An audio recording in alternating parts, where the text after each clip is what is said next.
ರಾಹುಲ್ ಗಾಂಧಿಯವರು ಲೋಕಸಭೆಯಲ್ಲಿ ಮಾತಾಡಿದ್ದಾರೆ. ಆ ಸುದ್ದಿ ಪೂರ್ತಿಯಾಗಿ ಹೇಳುವಷ್ಟು ಸಮಯ ಉಳಿದಿಲ್ಲ, 1 ನಿಮಿಷ ಮಾತ್ರ ಉಳಿದಿರುವ ಕಾರಣಕ್ಕಾಗಿ ಇನ್ನೊಂದು ಸುದ್ದಿ ನಿಮ್ಮ ಹತ್ರ ಹೇಳ್ತಾ ಇದ್ದೀನಿ. ರಾಜ್ಯದಲ್ಲಿ ಕಾಂಗ್ರೆಸ್ ಸರ್ಕಾರ ಇದೆ.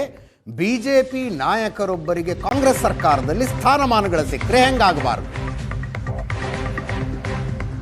ಸರ್ಕಾರ ನಿಗಮ ಮಂಡಳಿಯ ನಾಯಕತ್ವವೊಂದನ್ನು ಬಿಜೆಪಿ ಮುಖಂಡರಿಗೆ ಕೊಟ್ಟಿದೆ ಅಂತ ಸುದ್ದಿ ಆಯಿತು. ಆನಂತರ ಗೊತ್ತಾಗಿದ್ದು ಅವರು ಆಯ್ಕೆಯಾಗಿದ್ದಾರೆ ಅಂತ. ಬಟ್ ಆಕ್ರೋಶ ವ್ಯಕ್ತವಾದದ್ದು ಅವರಿಗೆ ಸಂಪುಟ ದರ್ಜೆಯ ಸ್ಥಾನಮಾನ ಕೊಟ್ಟಿದ್ದಕ್ಕೆ.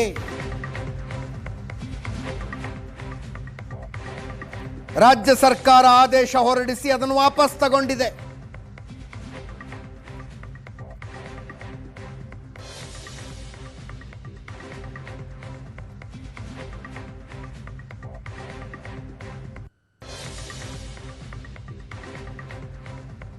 ಬಿಡಿ ಭೂಕಾಂತ್, ಶಿವಮೊಗ್ಗದ ಶಿಕಾರಿಪುರ ತಾಲೂಕಿನ ಬಿಜೆಪಿ ಮುಖಂಡ ಬಿಡಿ ಭೂಕಾಂತ್ ತೋಟಗಾರಿಕೆ ಹಾಗೂ ಮಾರಾಟ ಮಂಡಳಿಯ ಅಧ್ಯಕ್ಷರಾಗಿದ್ದಾರೆ.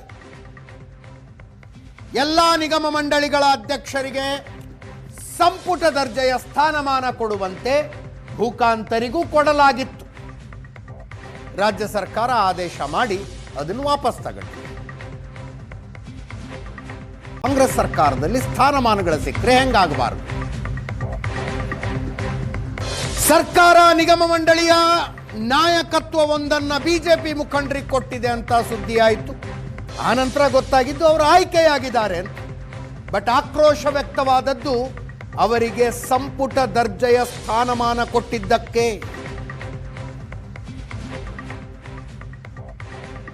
ರಾಜ್ಯ ಸರ್ಕಾರ ಆದೇಶ ಹೊರಡಿಸಿ ಅದನ್ನು ವಾಪಸ್ ತಗೊಂಡಿದೆ.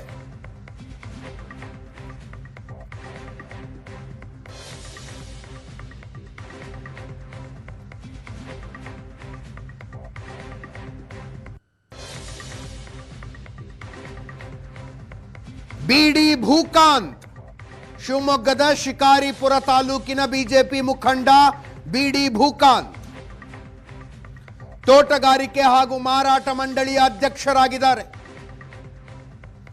ಎಲ್ಲಾ ನಿಗಮ ಮಂಡಳಿಗಳ ಅಧ್ಯಕ್ಷರಿಗೆ ಸಂಪುಟ ದರ್ಜೆಯ ಸ್ಥಾನಮಾನ ಕೊಡುವಂತೆ ಭೂಕಾಂತರಿಗೂ ಕೊಡಲಾಗಿತ್ತು. ರಾಜ್ಯ ಸರ್ಕಾರ ಆದೇಶ ಮಾಡಿ ಅದನ್ನು ವಾಪಸ್ ತಗೊಂಡಿದೆ. ಇದರೊಂದಿಗೆ ಇವತ್ತಿನ ಪಾರ್ಟಿ ರೌಂಡ್ಸ್ ಮುಗಿಸ್ತಾ ಇದ್ದೀವಿ. ನೇರ ದಿಟ್ಟ ನಿರಂತರ ಸುದ್ದಿಗಾಗಿ ನೋಡ್ತಾ ಇರಿ ಏಷ್ಯಾನೆಟ್ ಸುವರ್ಣ ನ್ಯೂಸ್.